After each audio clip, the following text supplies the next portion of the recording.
Good morning, everybody. I'd like to acknowledge the traditional owners of the land upon which we meet and pay my respects to elders, both past and present. I recognise that I stand on what is, was, and always will be Aboriginal land. I acknowledge the Prime Minister and his wife Lucy. I also wish to thank Galarrwuy and the Gumadj for hosting us. And on behalf of my Labor team who were here, Senator Pat Dodson, Senator Malarndirri McCarthy, the Honourable Linda Burney, the Honourable Kym Ma, supported also by local members of Parliament, the Honourable Warren Snowden and Luke Gosling, and Territory Minister Eva Lawler, we are very grateful to be part of this gathering. Also, Clementine, my daughter, asked me to thank you for letting her join in the bungal yesterday afternoon. She loved it. At the opening yesterday, we were privileged, all of us, to be at a powerful ceremony where we remembered Dr. G. Yanapungu, a man who was born blind but helped Australians to see. From his island, his words and his music touched the world. But I also understand that the words of our host were about setting us a test, reminding all of us privileged to be here that there is serious business to be done. Here at Garma, on the lands of the Gumadj, we gather to talk about a Yolngu word, Makarrata. It is not just now a Yolngu word. I put to you it's a national test, coming together after struggle. And for our first Australians, it has been a very long struggle indeed. A struggle against dispossession and discrimination, exclusion and inequality. A struggle against violence and poverty, disease and diminished opportunity. A struggle for better health, for better housing, for safer communities, more jobs, for longer life. A struggle against injustice and racism, from the sporting fields to the courts of our land. Above all, a struggle for a better future for their children. A struggle to be counted, to be heard, to be recognised. In 2015, the Referendum Council was created with a very clear mission: to consult on what form constitutional recognition should take, how it should work, to listen to Aboriginal people, to be guided by their aspirations, to finally give them a say in a document for which for too long they have been excluded. Since then, thousands of our first Australians have explained to the rest of us what recognition means for all of us, for our children, indeed for all of our futures. We asked for the views of first Australians. We sought your counsel. And in large numbers, it was answered. At Uluru, you gave us a statement from the heart, a call for a voice enshrined in the Constitution, a declaration to be passed by all parliaments, acknowledging the unique place of the First Nations in Australian history, their culture, their connection. and a Makarrata Commission to oversee the process of agreement making and truth-telling.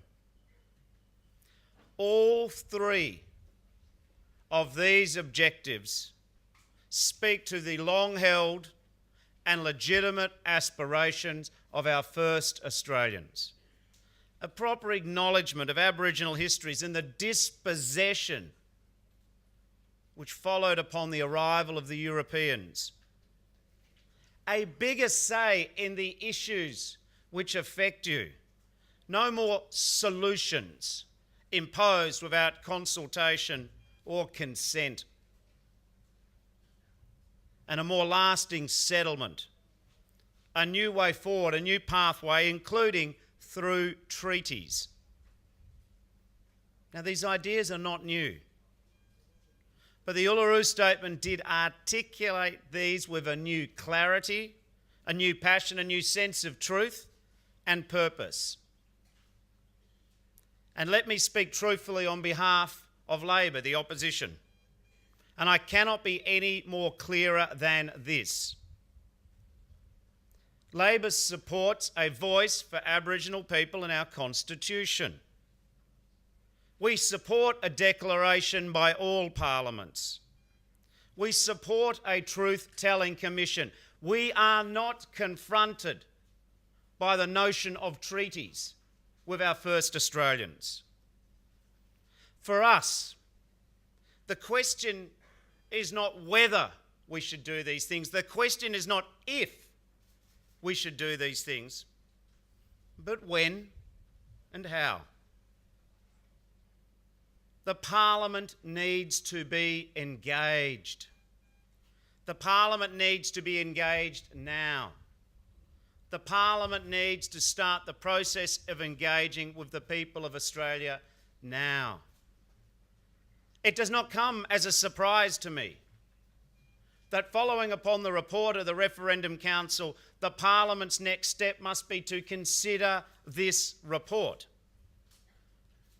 And in doing so, we must carry its message from the heart of Australia into our hearts as parliamentarians, with optimism, with understanding, not with a desire to find what is wrong, but to find that desire to make these concepts work in the interests of all. If we were all gathered here now, back in 1891 and 1894 and 1897 to write the Constitution, we would never dream of excluding Aboriginal people from the census. But in 1901, they did. If we were starting the Constitution from scratch, we would not diminish the independence of Aboriginal people with racist powers. But in 1901, they did. And if we were starting on an empty piece of paper, we would, without question, recognise the first Australians' right to a genuine, empowered voice in the decisions that govern their lives. Now, as you know, we cannot unmake history. We don't get the chance to start all over again. But it does not mean that we are forever chained to the prejudices of the past. The Prime Minister's observations, though, are correct about the difficulty of constitutional change. But I ask also that we cannot let the failure of 1999 govern our future on this question. Voting for a constitutional voice is our chance to bring our Constitution home, to make it better, more equal, more Australian. A document that doesn't just pay respect to the weight of a foreign crown, but also recognises the power and the value of the world's oldest living culture, recognises that Aboriginal people were here first. And of course, let us reject those who say that symbolic change is irrelevant, Because dealing with these questions does not mean walking away from the real problems of inequality and disadvantage.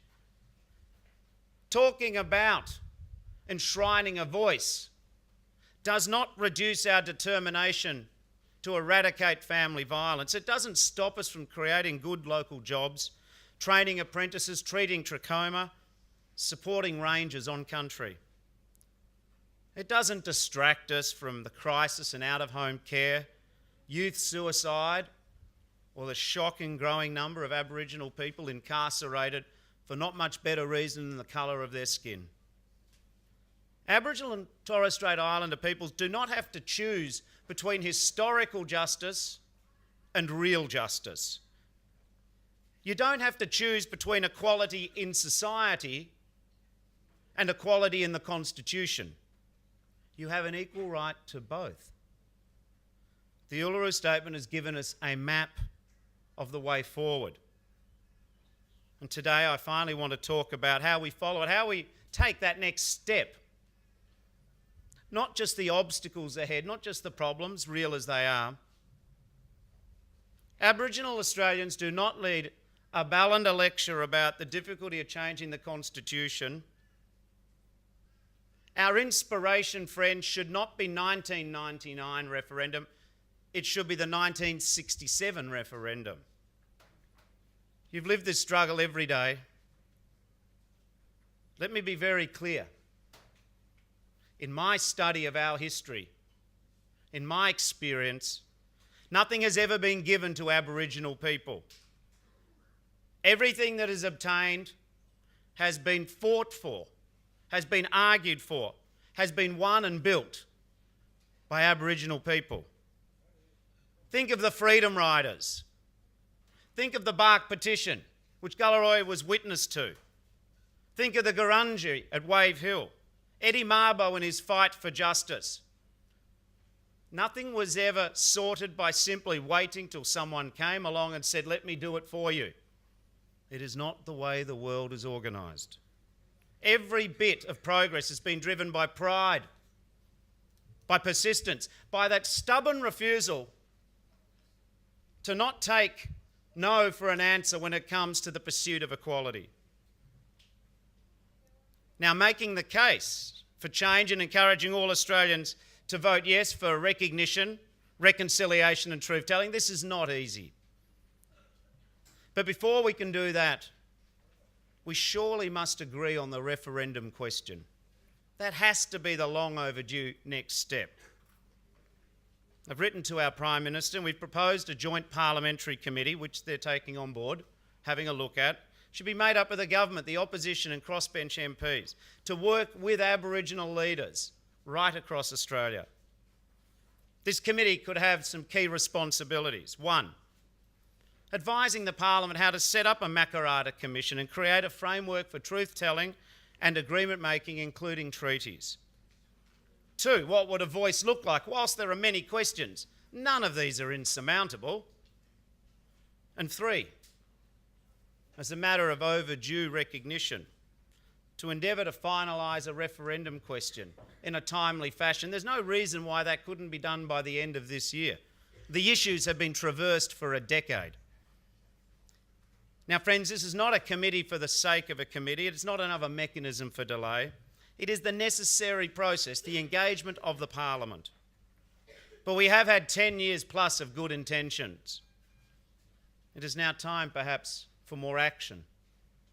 The Parliament does have a key role to play here in setting the question. The Parliament could agree on the question this year if we all work together so that the people could vote not long after that. Voting to enshrine a voice in a standalone referendum free from the shadow of an election or the politics of other questions. It may seem very hard to imagine, it may seem very hard to contemplate, but it is possible to imagine a great day, a unifying day, a famous victory, a Makarrata for all.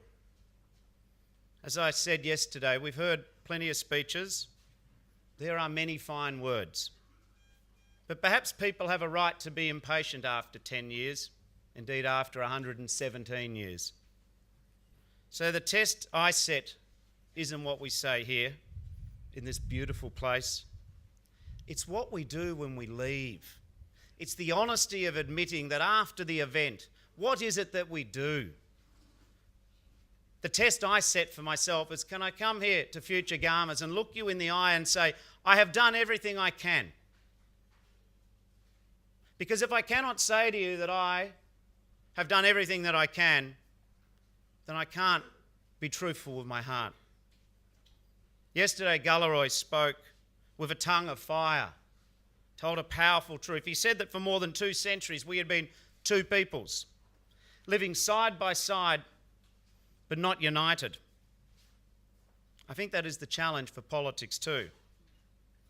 Yanamal, who just spoke up before me, she's talked about hope. There is the hope that you referred to. You have the Prime Minister and the Leader of the Opposition. We are here side by side. And now we need to be united, not united, of course, behind inaction, not to kick the can down the road, but united on a process which says this Parliament will respect what we have heard from Aboriginal people, not just at Uluru, but for decades. There is, in 1967, Aboriginal and Torres Strait Islanders were counted. In 2017, you're being heard. There is no reason why we can't enshrine a voice for Aboriginal people in our Constitution. Japari said she talked of her dream of a canoe, paddled by the Prime Minister and myself. That in itself is an arresting image.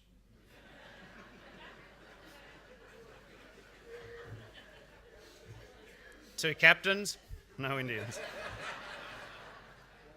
But in all seriousness, we appreciated, I think, the power of that illusion, the power of that dream. My party is ready. I think Australia is ready. The fire words that we heard at the opening yesterday, they remind me of the fire dreaming symbol, which is in the front of the Parliament of Australia, fire. That fire dreaming symbol's from Central Australia.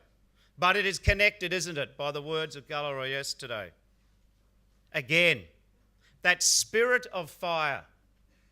It is a gift from Indigenous people to all Australians. And I sincerely will endeavour to make sure that spirit of fire infuses our Parliament. Good morning.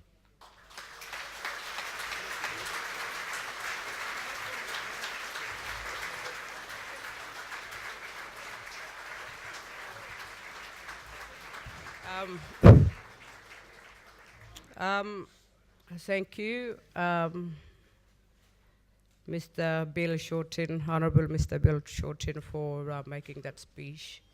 And on behalf of the Gumatj people, I would like to say thank you for coming at their request to Garma 2017. It was an honour to have you here, both you and the Prime Minister. I also have gifts for you. And for your wife as well.